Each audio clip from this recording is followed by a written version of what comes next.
শিক্ষকদের এই দাবি ন্যায্য দাবি, তাদের বেঁচে থাকার দাবি, তাদের খেয়ে পরে শিক্ষা দান করার জন্য একটা পরিবেশ ফিরিয়ে আনার দাবি। সেই জন্য এটা যত দ্রুত হবে তত দেশ এবং জাতির জন্য কল্যাণকর হবে বলে আমি মনে করি। প্রধান উপদেষ্টাকে বলবো, আপনার উপরে অনেক লোড চলছে, আমরা জানি।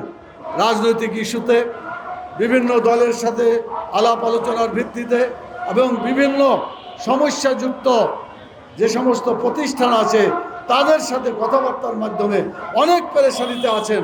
আমি বিশ্বাস করি শিক্ষকরাকে যদি আপনি গুড বুকে নিতে পারেন, তাদের সমস্যার সমাধান করতে পারেন, আপনার পাশে বাংলাদেশের সকল নন এমপ্লয় শিক্ষকরা একসাথে আপনার পাশে কাজ করবে ইনশাআল্লাহ।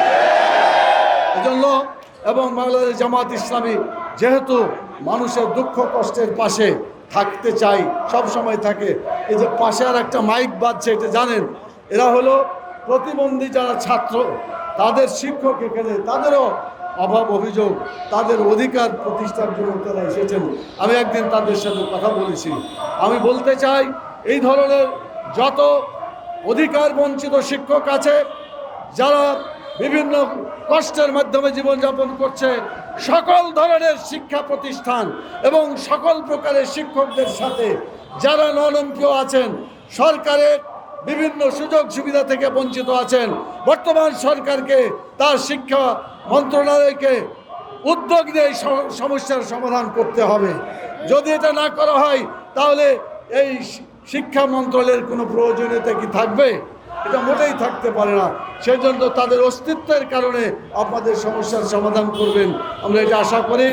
এবং আপনাদের যত দ্রুত আপনাদের দাবি মেনে নিয়ে আপনারা ফিরে যেতে পারবেন, আমরা ততই দেশের জন্য মঙ্গলকর মনে করব। আজকে আপনাদের পাশে আমরা সমর্থন জানার জন্য এসেছি।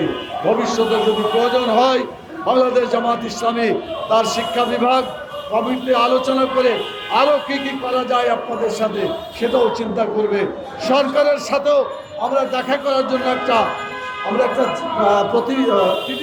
আমরা একটা চিঠি দেওয়া হয়েছিল, কিন্তু দুর্ভাগ্যজনক হলো এখন পর্যন্ত সেখান থেকে কোনো প্রতি উত্তর আমরা পাই নাই।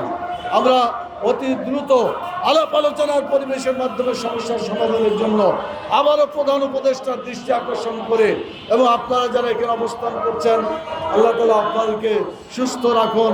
আপনাদের স্বাস্থ্যের ব্যাপারে সেদিনকে বলেছিলাম যে আমরা ইসলামী ছাত্র শিবিরের সাথে আলোচনা করেছি, বাংলাদেশ জামাত ইসলামের ডাক্তারদের সাথে আলোচনা করেছি। আপনাদের যে উপস্থিত ক্ষেত্রে যে সমস্ত অসুখ বিসুখ হয়, সেটারও কোনো ব্যবস্থা, বিহিত ব্যবস্থা করা যায় কিনা, সেটাও চিন্তা করার জন্য আমরা আজকেও আলোচনা করতে চাচ্ছি। যদি সম্ভব হয় ইনশাআল্লাহ এই দুটা ব্যাপারেই, আপনাদের প্রাকৃতিক প্রয়োজন প্লাস অসুখ বিসুখের প্রাইমারি চিকিৎসা এখানে যাতে হতে পারে, সে ব্যাপারে আমরা চিন্তা করছি। আপনারা দোয়া করবেন ইনশাআল্লাহ। বাংলাদেশে যদি আল্লাহর আইন চালু হয়, মানুষের অধিকার আবার প্রতিষ্ঠিত হবে ইনশাআল্লাহ। কিন্তু যারা চাঁদাবাজি করে সরকার চালায়, যারা বিভিন্ন ধরনের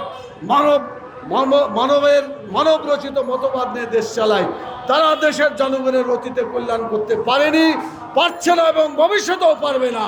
সেজন্য কোরআনের বিধানকে, ইসলামী বিধানকে যদি আমরা আমাদের ব্যক্তি, পরিবার, সমাজ এবং রাষ্ট্রে এটা যদি প্রতিষ্ঠা করতে পারি, ইনশাআল্লাহ সকল মানুষের কল্যাণ হবে, মুসলমানদেরও হবে, অমুসলিমদেরও হবে, সকল প্রকার মানুষের উপকার হবে।